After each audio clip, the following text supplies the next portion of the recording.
Warahmatullahi wabarakatuh.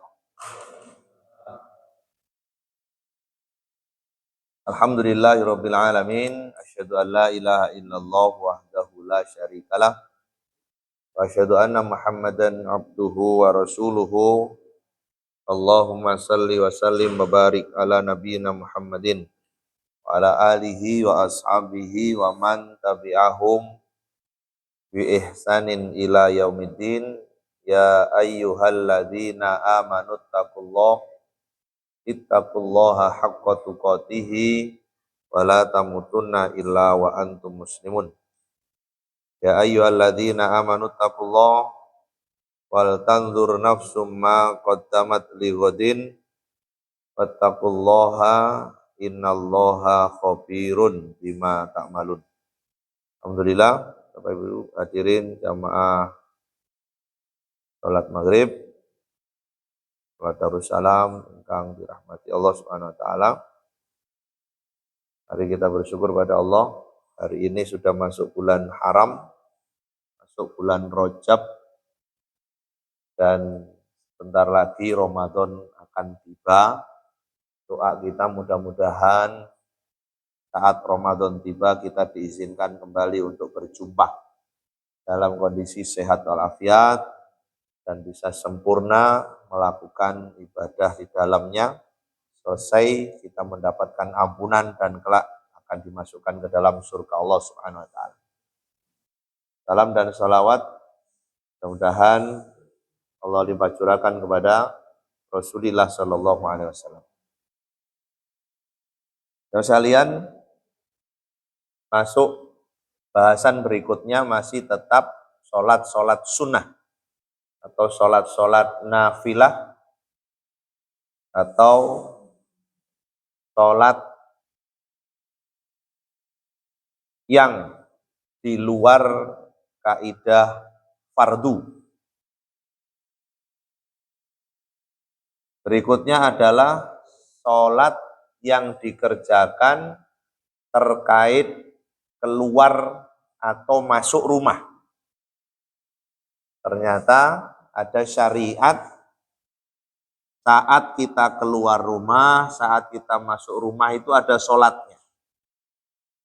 Satu, diriwayatkan oleh sahabat Abu Hurairah, disampaikan oleh Imam Al-Bazzar, Nabi SAW bersabda, "Idza dakhalta manzilaka," apabila engkau masuk rumahmu, fasholli, maka kerjakanlah sholat, rakaataini, 2 rakaat, tamna'anika madkhalas su'i, akan mencegahmu dari tempat masuk yang buruk.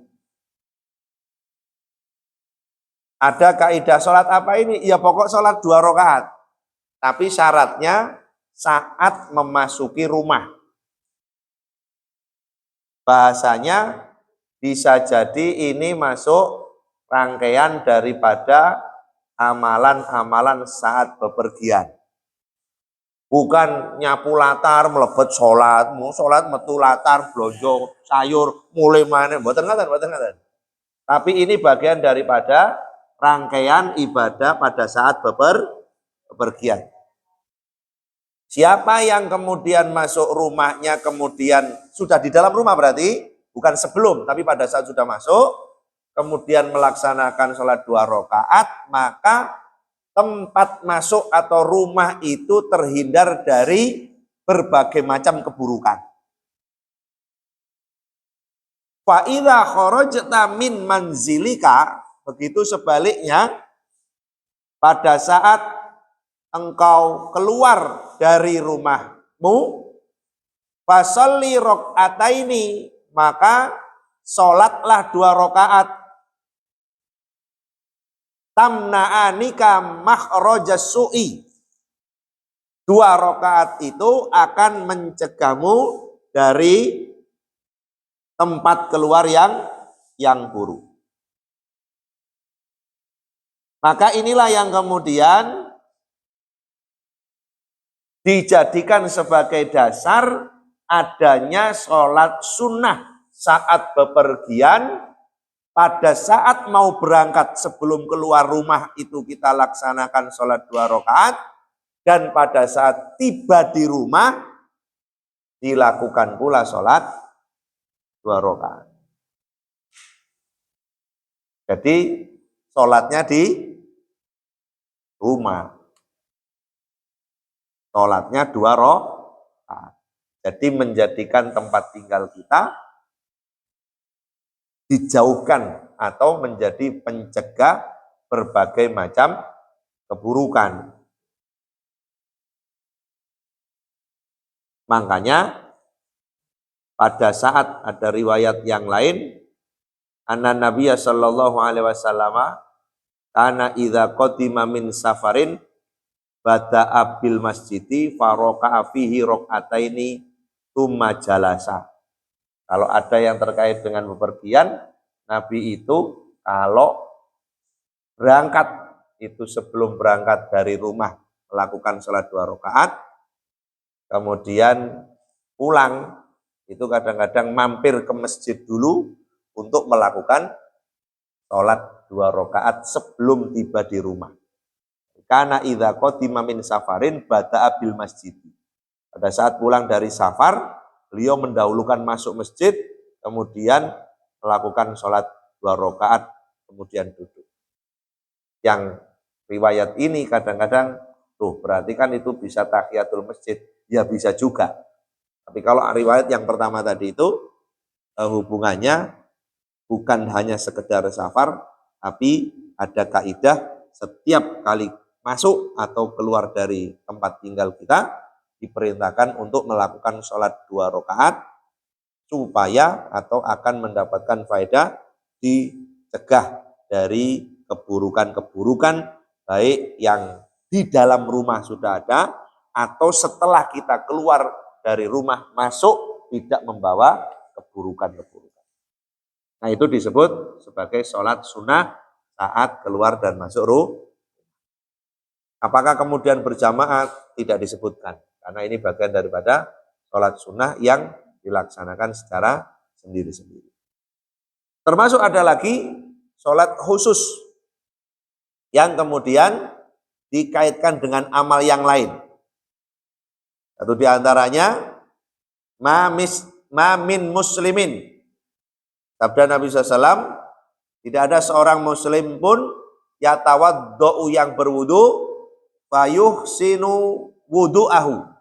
Maka dia memperbagus, menyempurnakan wudunya, tsumma yaqumu, kemudian dia berdiri, fayusolli rakaataini, kemudian dia laksanakan sholat 2 rakaat, mukbilun alaihima biqalbihi wa wajhihi. Pada saat dia melaksanakan sholat 2 rakaat itu, menghadirkan hati, menghadapkan wajah. Makanya berarti tidak boleh sembarangan pada saat sholat.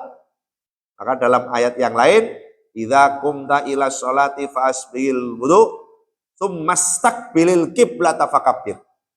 Jadi kalau sholat itu sempurnanya adalah ketika mau mengerjakan, sempurnakan wudunya, kemudian berdirilah menghadap kiblat, baru kemudian mulai sholat dengan takbir. Maka siapa saja yang habis wudu, sholat 2 rakaat, menghadirkan hati, menghadapkan wajah ke arah kiblat, illa wajabat lahul jannah. Maka atau melainkan telah wajib baginya surga. Ini riwayat ada sholat setelah wudu. Berarti dikaitkan adanya sholat yang dikerjakan setelah melakukan wudu. Kapan? Kapan saja orang itu wudu. Di mana? Di mana saja. Pokoknya setelah wudu ada sholatnya.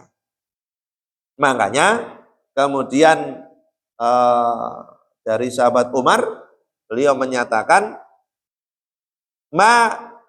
sabda Rasulullah, ma minkum min ahadin yatawaddo.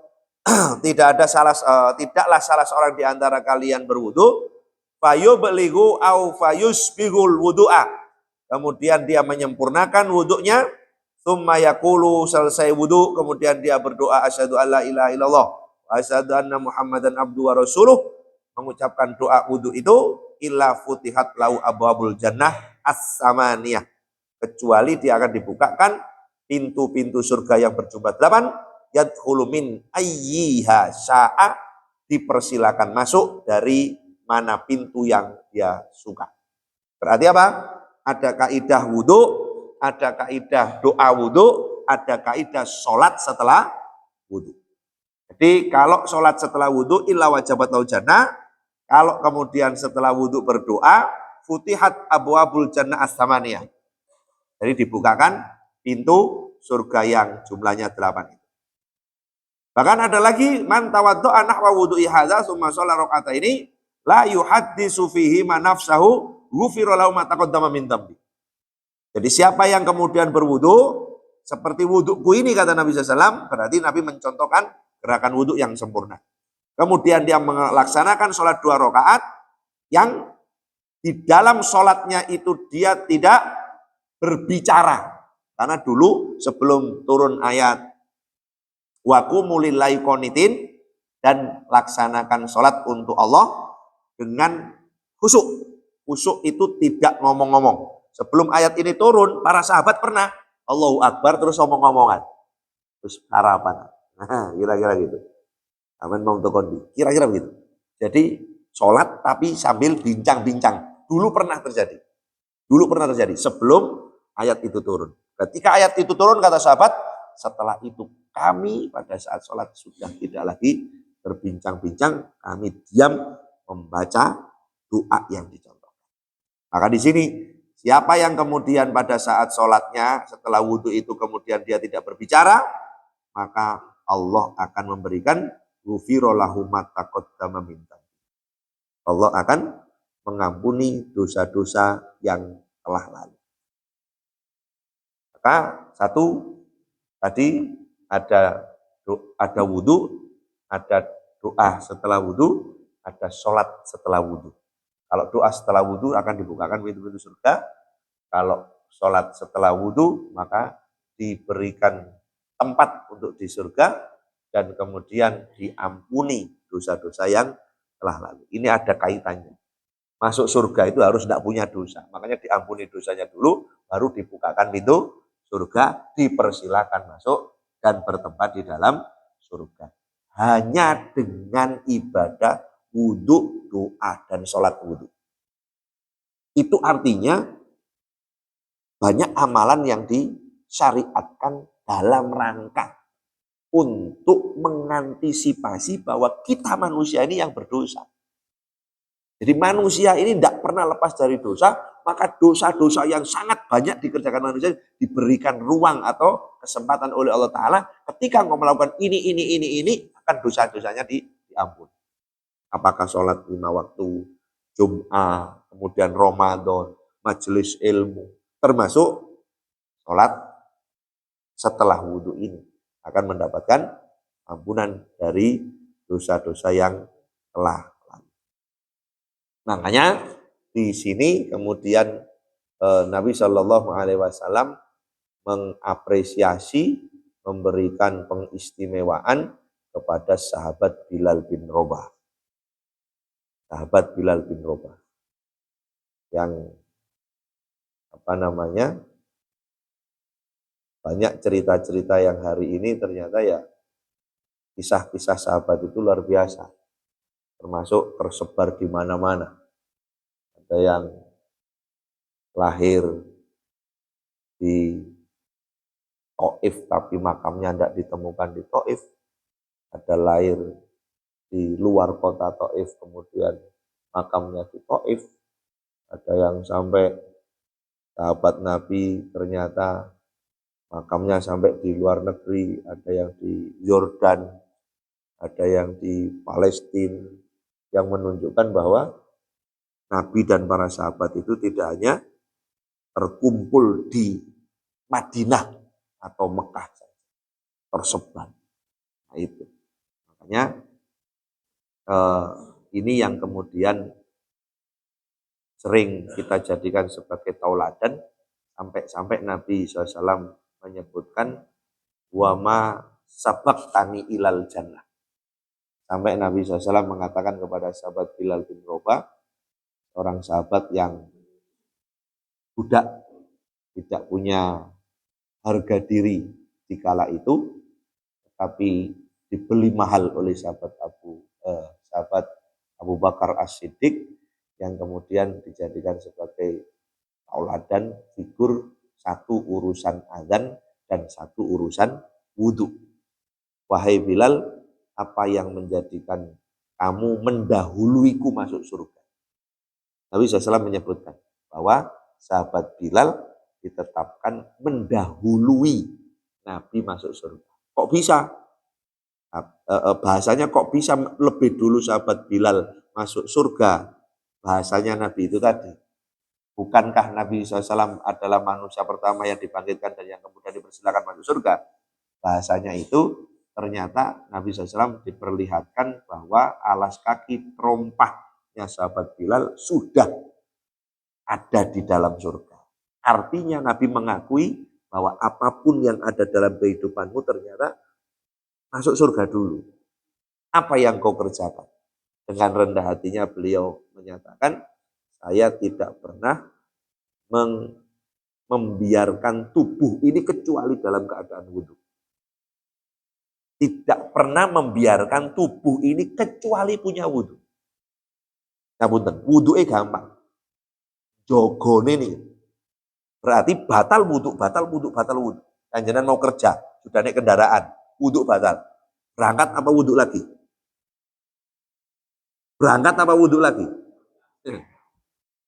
Dereng karuan itu. Pun selimutan, pun rodok ngantuk, ngapunten, badhe tilem, mau tidur malam, wudhu batal, wudhu lagi apa langsung? Ini gitu. Ternyata dalam kondisi tertentu ternyata sahabat Bilal enggak. Saya tidak pernah membiarkan tubuh ini kecuali punya wudhu. Makanya sampai ada istilah, apakah kita perlu wudhu? Perlu. Baca Quran perlu wudhu? Perlu. Jangankan baca Quran, belanja saja perlu wudhu. Bukan menjadi syarat sah, tetapi menjadi keutamaan. Bukan syarat sah. Kalau syarat sah hanya sholat. Bedanya di mana? Kalau sholat itu wudhu batal, maka mengulang. Yang sudah dikerjakan dianggap tidak sah, batal mengulang. Tapi kalau kesempurnaan, meneruskan. Kita sholat 4 rakaat, dapat 3 rakaat, wudhu batal. Setelah wudhu, mengulang apa meneruskan? Mengulang. Saya jenengan baca Quran 1 juz itu 10 lembar. Dapat 5 lembar, wudhu batal. Wudhu lagi kan? Mengulang apa meneruskan? Kita tawaf 7 putaran, dapat 4 putaran, wudhu batal. Wudhu lagi kan? Mengulang apa meneruskan? Ini bedanya. Jadi kalau kemudian menjadi syarat sah, harus mengulang. Tapi kalau meneruskan, bukan syarat sah, tapi itu menjadi kesempurnaan. Jangankan tawaf, jangankan baca Quran, jangankan kita mendengarkan pengajian. Mendengarkan pengajian punya wudhu? Punya. Bahasanya begitu. Wudhu kita batal, ngaji terus apa wudhu lagi? Ya.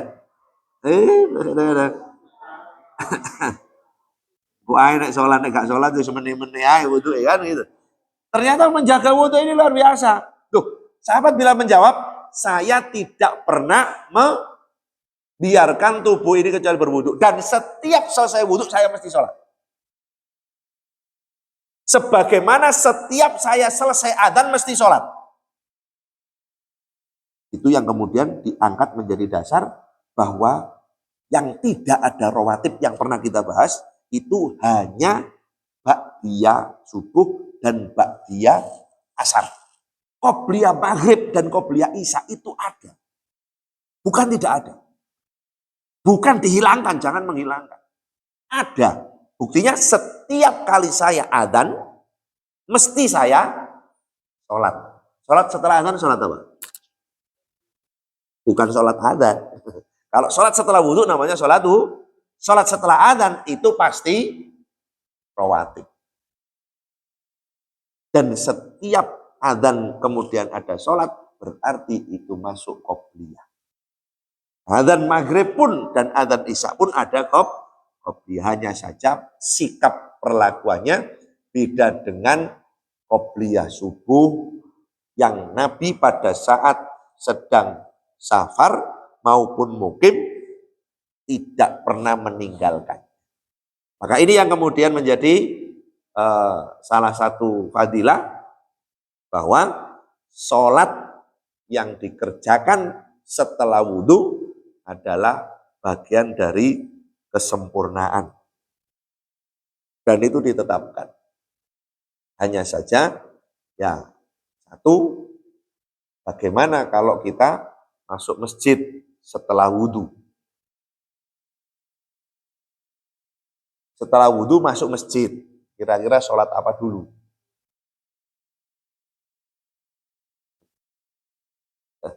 Gitu? Kaidahnya di mana? Apakah saya jenengan habis wudhu kemudian, mohon maaf, misalnya ada ruangan ganti baju. Setelah ganti baju disebut tidak setelah wudhu? Kita habis wudhu, masuk ke ruangan sebentar, ganti baju. Setelah ganti baju, masih bisa dikatakan setelah wudhu apa enggak? Masih. Makanya ketika masuk masjid, kok sudah wudhu atau barusan wudhu, maka kaidah habis ini tahiyatul masjid itu lebih didulukan ketimbang wudhunya. Sama dengan ketika tahiyatul masjid sama qobliyah subuh, mana yang diprioritaskan? Kita masuk masjid, cukupnya cuma 2 rakaat. Setelah itu qomat. Ini tahiyatul masjid apa?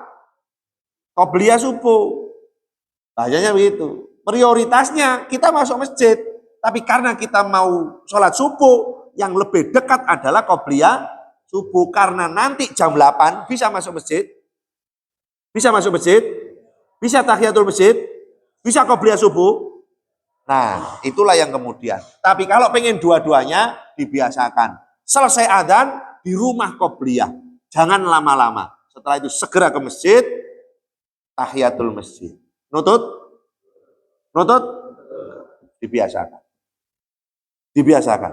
Jadi qobliyahnya di rumah. Itu yang dikerjakan Nabi SAW. Meskipun tidak dilarang. Berangkat ke masjid, kira-kira 50-an ayat. Kalau 50-an ayat berarti, nah, makanya ada istilah sholatnya Nabi Daud. Ada istilah sholatnya Nabi Daud. Sholatnya Nabi Daud itu seperti apa? Sholatnya Nabi Daud itu bukan sehari sholat, sehari bukan. Tapi ini adalah bagian daripada sebelum adzan subuh ada tidur. Sebelum adzan subuh ada tidur. Awal malam tidur, tengah malam bangun, akhir malam tidur. Dan itu tidur ringan di tempat dia sholat subuh. Tapi kalau tidur mapan, bablas. Jangan di kamar. Nah itu yang saya tadi berangkat subuhan itu setelah kurang lebih 50-an ayat, ya kan? Kalau misalnya masih ada sisa waktu kemudian dilanjutkan qiyamul lailnya, kemudian sesaat kelesetan. Kelesetan teng masjid boleh? Boleh? Bablas apa enggak? Oh, mboten kira bablas. Disaduk ambek sing adan. Ayo nang taki, ya tanah. Kita zaman biyen niku masih ndelok lodrok, ndelok wayang, turune ning langgar ning musala ning masjid, mesti subuhan. Sekarang itu gitu. Jarang dijumpai tidur di masjid. Ada yang tulisannya dilarang tidur di masjid, ento sing ojo turu di masjid le. Mau ngarep dipindah kon. Sinten bahasa yang mindah, yo sing nunggu masjid. Koyok masjid iki nggone setan. Padahal Allah maftah li abwaba rahmatika. Masjid itu tempatnya malaikat, rahmatnya Allah terbuka. Itu dia yang ngomong itu setan itu. Ya kan, ojo turu masjid gak dipindah, ya sampean itu setan. Ya kan? Kalau tidur masjid kok enggak boleh. Kenapa? Kalau tidur masjid maksimal itu subuh pasti jamaah. Tapi kalau di rumah, apalagi kemudian tidurnya larut malam, apalagi sekarang kamarnya itu full AC, kedap, kok gak kerumunan. Atan ket mau kok gak kerungu. Makanya kalau ojo ditutup kamar kabeh iki. Bolong ono titik adane cek mal. Satu itu. Ngapunten. Ada laporan dari Malang Selatan. Sekarang ini wallahu alam ya. Perlu jenengan cek juga. Speaker yang terbaru itu tidak sebagaimana speaker corong itu, Pak. Corong yang warnanya biru sing redaan itu. Bukan mereknya, sekarang pun tidak ada yang biru. Yang baru itu sudah putih-putih. Itu laporannya enak sing biru sing rodok kemresek nih lho, Pak. Gunung itu dikelewati.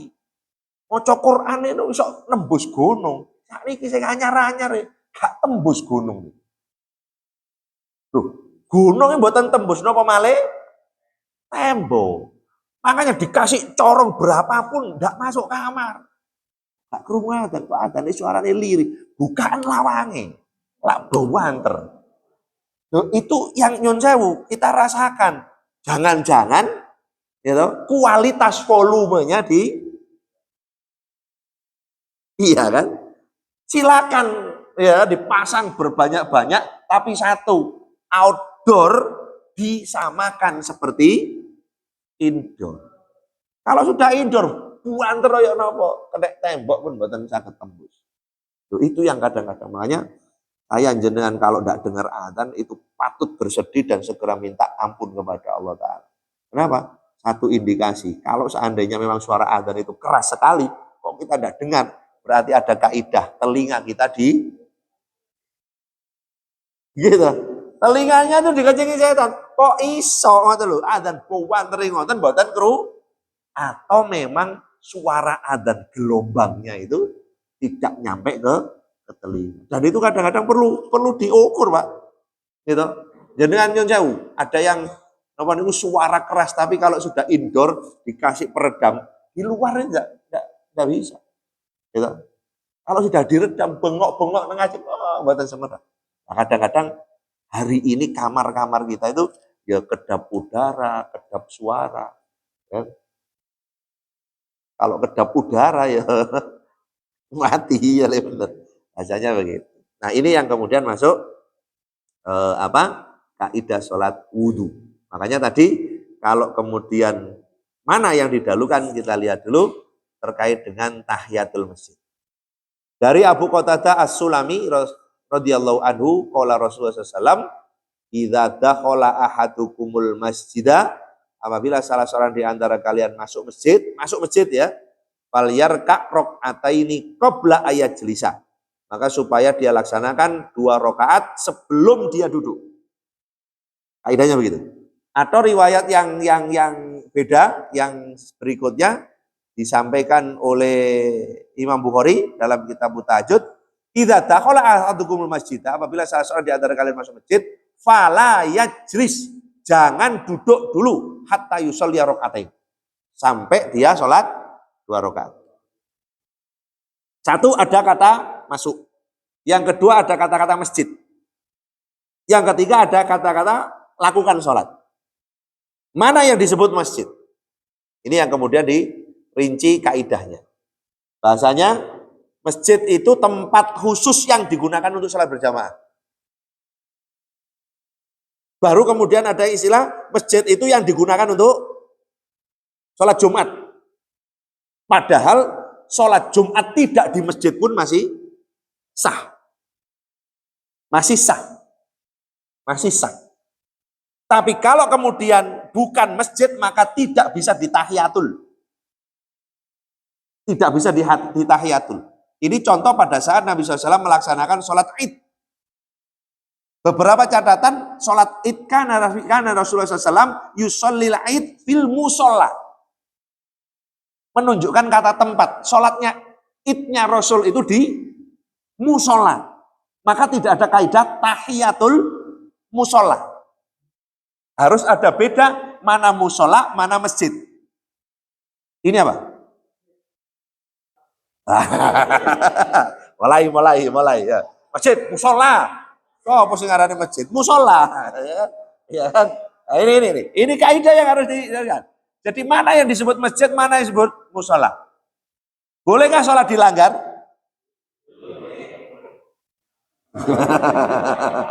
awas, awas, awas, awas. Kata lisan harus dicermati. Beda dengan tulisan. Ya kan? Kata lisan tidak kelihatan. Tidak bisa. Bolehkah sholat dilanggar? Nggak ada begitu. Nggak ada kaidah kata-kata lisan begitu. Mesti sholat boleh dilanggar. Begitu. Tapi kalau tulisan ada di-nya digabung dengan langgar, ada di-nya dipisah. Itu bacanya ya tetap sambung. Maka kalau dipisah menunjukkan kata tempat, kalau disambung menunjukkan pelanggaran. Jadi kalau bahasa lisan itu harus diterjemahkan dengan tulisan. Di-nya dipisah apa digabung? Bahasanya begitu. Makanya kembali ke masjid. Masjid itu tempat khusus untuk sholat 5 waktu. Itu disebut masjid. Baik itu namanya musola, langgar, surau, asal digunakan untuk sholat berjamaah 5 waktu. Itu namanya masjid. Walaupun tidak ada Jumat.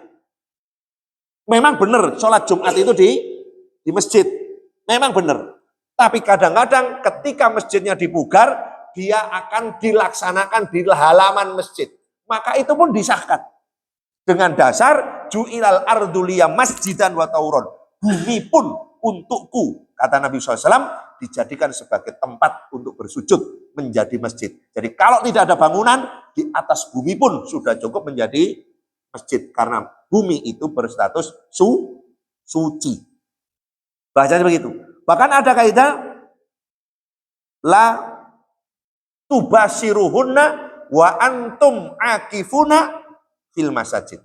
Jangan berhubungan suami istri pada saat engkau sedang berdiam diri di masjid. Maka itu ada masjid jami, masjid kabir, masjid akbar, masjid agung, masjid gede. Yang semua bisa dilaksanakan sholat Jumat. Itu pun kaidah masjid.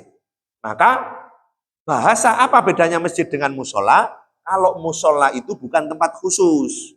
Bisa digunakan untuk sholat, tapi juga bisa digunakan untuk yang lain. Contoh-contoh, di rumah kita kan kadang-kadang ada tempat segini ditulisi musola. Dan kadang-kadang saya jenang sholat berjamaah di situ.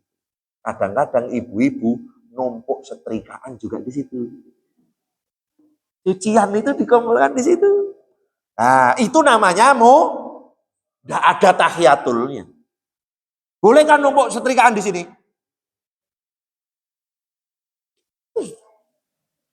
Nah, ya. Kalau boleh benjing londre-londre mlebu kene kabeh. Ya, enggak boleh. Kenapa? Karena ini masjid. Ini masjid yang namanya musola. Saya membuat masjid itu saya kasih nama surau. Saya kasih nama surau. Itu pun namanya masjid. Boleh tidur? Boleh. Boleh setrika? Enggak. Artinya apa? Tidak sembarangan. Ada dalam satu ruangan kantor atau dalam gedung itu ada ditulis masjid. Tapi di situ ternyata serbaguna. Bisa digunakan Jumatan? Bisa. Tapi kadang-kadang digunakan rapat, kadang-kadang disewakan untuk acara manten. Itu bukan masjid. Itu musola. Sama dengan tanah lapang, parkiran, halaman, jalan. Itu bisa digunakan sholat? Bisa. Sholat 5 waktu? Enggak. Bisa untuk parkiran, bisa untuk yang lain? Boleh. Maka itu disebut musola. Jadi kalau masjid ini pun ada tahiyatul. Walaupun judulnya namanya musola. Tapi kalau musola di rumah tadi itu, nah, ya kan? Kalau kepepet, mohon maaf, moro tuwa, ambek wong tuwa, podo turu ning omahe awak dhewe. Kula jenengan gak kebagian kamar. Niku akhirnya ditutup selambu. Boleh? Kalau di sini boleh. Jangan. Jadi kalau ada imam masjid kok kemanten baru dikasih kamar di dalam masjid, itu enggak boleh, Pak. Enggak boleh, koskan atau kontrakkan tempat di luar. Jangan tetap karena imam masjid sudah dikasih fasilitas, ruangan, tapi itu dalam bangunan masjid, jangan. Masuk kaidah nanti. Iya kalau misalnya dia gak ngapa-ngapain, kemanten baru, ya enggak mungkin gak ngapa-ngapain. Saat jamaahnya pergi, melakukan pelanggaran. Kenapa? Wa antum akifuna fil masajid. Anda berada di dalam masjid dilarang. Maka keluarlah dari masjid untuk menghindar dari larangan. Makanya kaidahnya tadi itu termasuk ini namanya musola. Masuk kaki kanan apa kaki kiri? Berarti itu masjid. Kalau ada halaman parkiran, masuk kaki kanan apa kaki kiri? Sembarang. 2 kaki boleh? Sakarepmu. Masih karo-karo ini tidak ada larangan. Tapi ketika kita ada musola, 5 waktu kita sholat, kemudian kok ngelangkah kaki kanan dulu, berarti itu masjid. Bahkan doanya Allahumma ftahli abwaaba rahmatik. Itu masjid. Nah, ini menunjukkan bahwa pada saat seorang itu masuk masjid, hendaklah melakukan sholat 2 rakaat sebelum atau jangan duduk sebelum sholat 2 rakaat. Berarti kaidahnya gimana? Saya habis wudhu masuk masjid, apa yang didulukan? Tahiyatulnya. Karena kalau nanti sudah sholat wudhu dulu, maka sudah duduk. Kaidahnya begitu. Makanya nanti dalam pembahasan insya Allah berikutnya, Jumat itu bukan tahiyatul masjid. Sholat sebelum Jumat itu bukan tahiyatul masjid. Nanti kita kupas apa analisanya. Kok dikatakan tidak? Tahiyatul itu seperti apa? Makanya begitu. Nah, inilah yang kemudian pada saat orang masuk masjid diperintahkan untuk melakukan sholat menghormati masjid. Kemudian ada kaidah tahiyatul baiti at-tawafu. Tahiyatul masjidnya Baitullah atau Masjidil Haram itu tawaf. Itu bukan hadis. Itu bukan hadis. Tidak ada riwayat yang menyebutkan bahwa tahiyatul Masjidil Haram itu tawaf. Tidak. Masuk Masjidil Haram, ya tetap tahiyatul. Jangan bisa bayangkan. Kalau seandainya tawaf itu 1 jam. 7 putaran. Tidak boleh duduk dulu sebelum muter 1 jam. Pada waktu musim haji sampai 4 jam. Muter 7 kali. Nah, terus mau duduk air leren 4 jam. Gitu. Nah, makanya tidak mungkin. Maka saat di Masjidil Haram pun, ketika mau duduk di dalam Masjidil Haram, tetap tahiyatul sholat 2 rakaat. Jadi bukan tahiyatul baiti at-tawafu. Tahiyatulnya Masjidil Haram itu tawaf. Enggak. Itu tidak dari hadis dan itu hanya ungkapan-ungkapan yang sudah kadung memasyarakat atau yang sudah populer. Bahkan ada kaidah, kalau masuk masjid kemudian ingin melakukan sholat tadi itu, maka hati-hati, kalau sudah dikumandangkan iqomah maka gugur semuanya. La sholata idza uqimatis sholat. Tidak ada sholat lagi saat sudah dikumandangkan ilal maktubah atau idza uqimatis sholatu fala sholata ilal maktubah. Pada saat sudah dikumandangkan iqomah, maka tidak ada lagi sholat yang lain.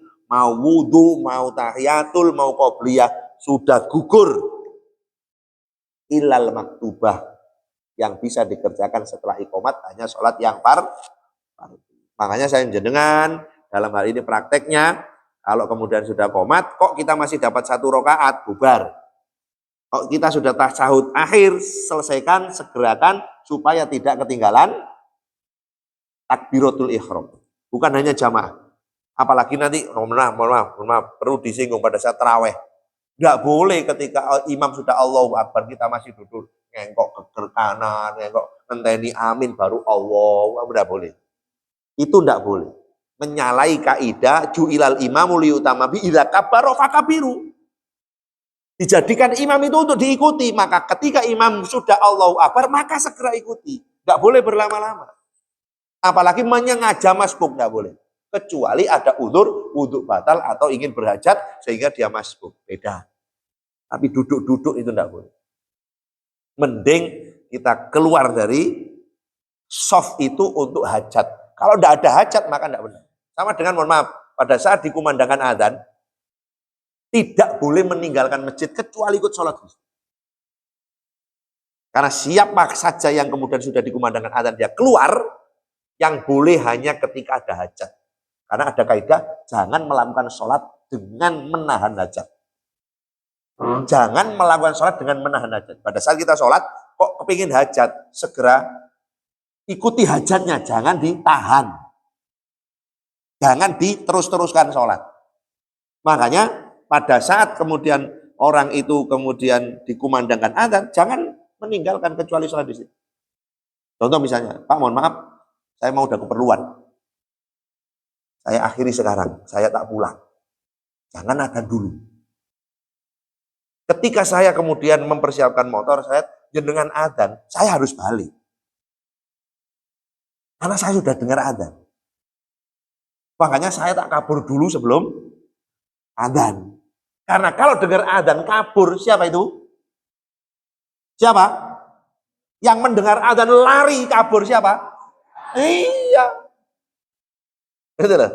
Jadi jangan kemudian saya dijadikan setan gara-gara saya mau izin keluar, ada keperluan. Ya keperluannya manusiawi, tapi jangan adzan dulu. Jangan sudah adzan malah keluarnya itu boleh kalau ada hajat, wudhunya batal, berhajat kecil, berhajat besar. Karena ada kaidah dilarang menahan hajat saat sholat. Kadang-kadang itu tidak diperhatikan. Gitu. Kenapa? Karena sudah adzan. Bahasanya adzan itu kan bukan pengumuman, tapi undangan, panggilan.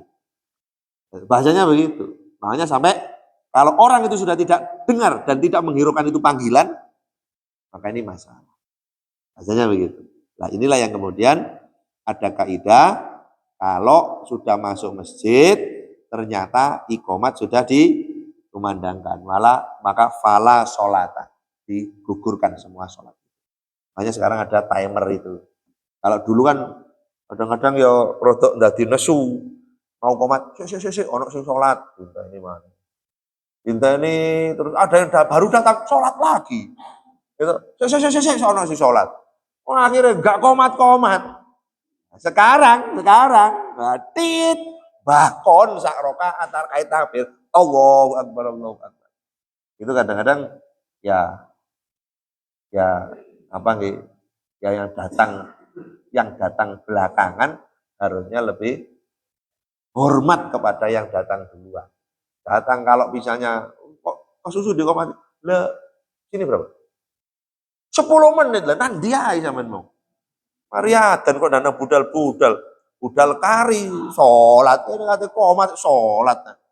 Jadi justru antara sholat dengan komat lebih menang mana? Kalau dimenang kalahkan, menang komat. Jadi komat itu tidak harus nunggu orang yang sholat. Bahasanya begitu. Makanya benar sekali ada timer. Sudah 10 menit dari adzan la ilaha illallah, 10 menit. Itu kesempatan untuk kita yang dekat rumah. Rumah kita dekat dengan masjid ini atau musola ini, maka saat la ilaha illallah kita baca doa supaya kita dibukakan pintu surga, sholat di rumah. Qobliyah, baru kemudian ke masjid sholat tahiyat. Apalagi subuh, Nabi biasa begitu. Jadi Nabi datang ke masjid itu kadang-kadang langsung jadi imam. Langsung jadi imam. Kadang-kadang gitu. Kenapa? Qobliyahnya bukan Nabi meninggalkan qobliyah. Kok Nabi tidak kelihatan qobliyah? Oh, Ibu Aisyah mengatakan bahwa Nabi tidak pernah meninggalkan qobliyah subuh selama hidupnya, baik safar maupun mukim. Artinya apa? Kalau safar di sholat yang lain, kena kaidah jamak qashar, gugur. Tapi kalau walaupun jamak qashar, yang namanya subuh tidak pernah bisa diqashar dan tidak pernah bisa dijamak walaupun sedang bepergian. Nah, ini yang kemudian kaidah yang terkait dengan apa? Sholat tahiyatul. Terus kalian ada yang sampaikan? Nggih.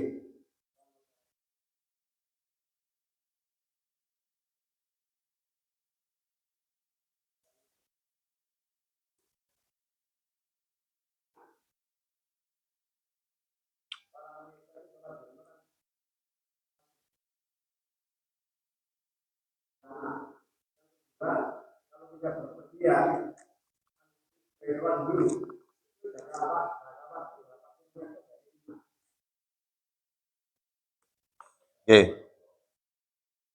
Jadi sholat wajib itu tidak harus dikerjakan duluan. Karena ketika sholat wajib itu tidak harus dikerjakan duluan secara urutan waktu. Karena ketika qobliyah subuh itu mesti sunnah dulu baru yang wajib. Jadi tidak bisa kita katakan wajib dulu baru sunnah, tidak bisa. Bisa jadi sunnah dulu baru wajib karena qobliyah. Makanya nyun sewu. Kalau kita ingin melakukan sholat semuanya, zuhur itu bisa 16 rakaat. Zuhur itu bisa 16 rakaat. Di mana? Ya di masjid. Kalau di rumah, illa tahiyatul masjid. Bahasanya begitu. Wudhu bisa, qobliyah 4, ba'diyah 4, zuhurnya 4. Itu sudah 12 sendiri. Bahasanya begitu. 4 kali 3 kan 12. Qobliyahnya 4, zuhurnya 4, ba'diyahnya 4. Itu sudah 12. Bahasanya begitu. Artinya, kalau kemudian antara wajib dan sunnah, bisa jadi sunnah dikerjakan. Baru kemudian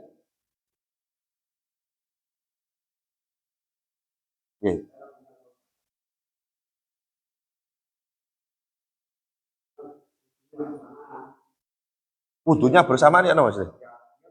Oh, kayak gitu.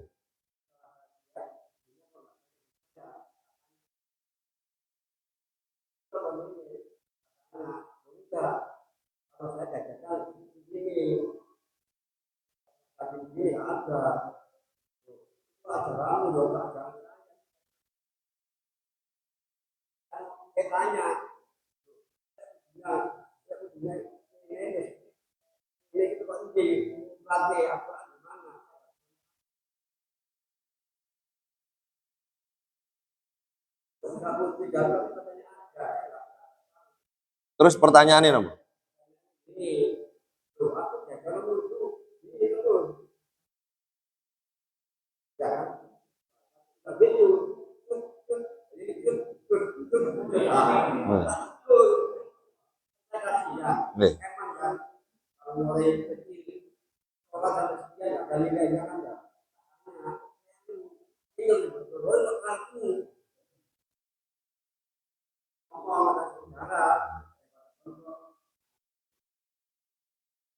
Jenengan bener daripada bentrok itu tadi. Itu sudah bener. Jangan disalahkan daripada bentrok itu tadi, bener.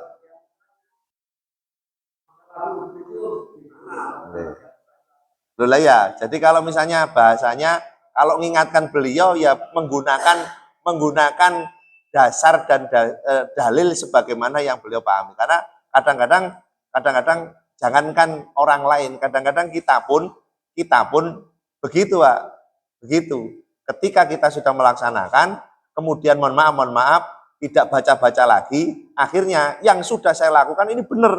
Selain daripada yang saya lakukan maka salah. Nah, itu yang kemudian kurang bacanya di situ. Makanya tadi itu yang paling benar adalah wis menengai gak usah bentrok. Itu benar. Karena bentrok akan jadi salah. Ya kan? Seorang yang akan nanti dibangunkan rumah di surga itu menghindari debat bentrok walaupun dia benar. Makanya satu saat solusinya begitu, ilmu dimasukkan. Nah, kadang-kadang yang tidak ilmu kemudian disalahkan. Yang penting sholat, timbangannya gak sholat. Nah, itu, padahal sholat sih salah, itu juga masalah, gitu kan. Makanya nyun sewu. Kadang-kadang ngapunten, banyak orang yang tidak mau datang ke majelis itu gara-gara di live. Muka urungannya podo di live, teko iso. Tapi fadilahnya itu datang. Ya kan? Kalau di live tidak dapat fadilah datang.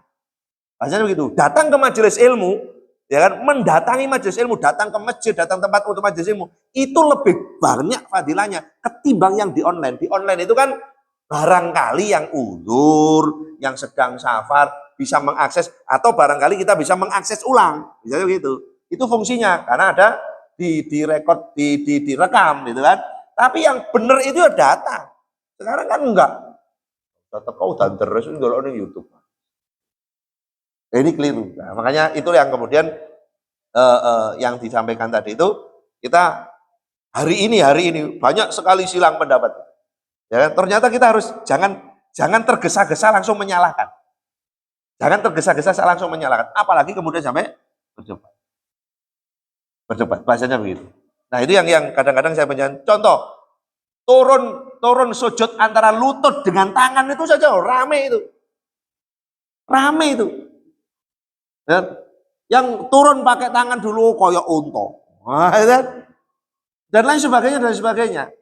Padahal bahasa onta itu kan bukan sebagaimana kita yang ada tangan ada kaki. Unta nggak ada tangan betul. Dua-duanya depan belakang kaki. Lah mosok kula jenengan tangan niki koyok dipadakno kaki. Kadang-kadang begitu. Nah, itu yang kemudian kita lihat, oh ternyata baik masuk ke turun ke sujud maupun berdiri dari sujud, dua-duanya ada rukbataihi qabla yadaihi, yadaihi qabla rukbataihi. Tangan dulu sebelum lutut, lutut dulu sebelum tangan. Bahkan kaidah berdiri pun yang susah itu tangan dulu. Karena harus kuda-kuda pakai pergelangan. Tapi kalau lutut dulu niku nyonggo biasanya. Wah, itu yang berat itu ketika lutut dulu turun sujud itu. Nek dengkule mboten. Nah, nek dengkule rada anu duk meneh gak salat, Mun. Gitu. Wong lututnya dilek duk lah, ngoten-ngoten bingung mboten salat. Nah, kira-kira begitu. Makanya termasuk yang belum dijawab tadi loh. Jarak wong ya. Jadi jarak berapa sholat? Nabi pokoknya cari masjid yang terdekat, tidak pakai jarak. Wong kaidah sholat qashar mawon, Nabi mukimnya di Madinah, bergeser ke Dzulhulaifah Bir Ali. Kalau sekarang itu 1/4 jam kalau dari map itu, kurang lebih 1/4 jam atau setengah jam. Itu sudah kosong. Mukimnya Nabi di Madinah. Tempat mikotnya itu lah, umroh itu lah, Dzulhulaifah atau Bir Ali. Itu di situ sudah 2 rakaat. Itu artinya kadang-kadang kita masuk dalam fiqh sunnah Imam Syafi'i itu menyebutkan ada 20 pandangan pendapat terkait dengan sholat jamaah. Makanya kalau tadi terkait dengan sholat keluar tadi itu, kalau kaitan sholat keluar masuk rumah, itu sholatnya di rumah. Tapi kalau yang sholat safar tadi mengambil masjid, ya masjid yang terdekat. Masjid yang terdekat. Misalnya gitu mriki. Nek kula jenengan rumah mriki nggih teng mriki. Sebelum masuk rumah, ketika sudah safar. Atau menurut saya bisa jadi masjid di bandara sambil nunggu masih memungkinkan karena bandara ada di kota kita. Bandara di kota kita. Tapi kalau jenengan berangkat teng Malang ya tidak masuk karena Malang termasuk luar. Begitu?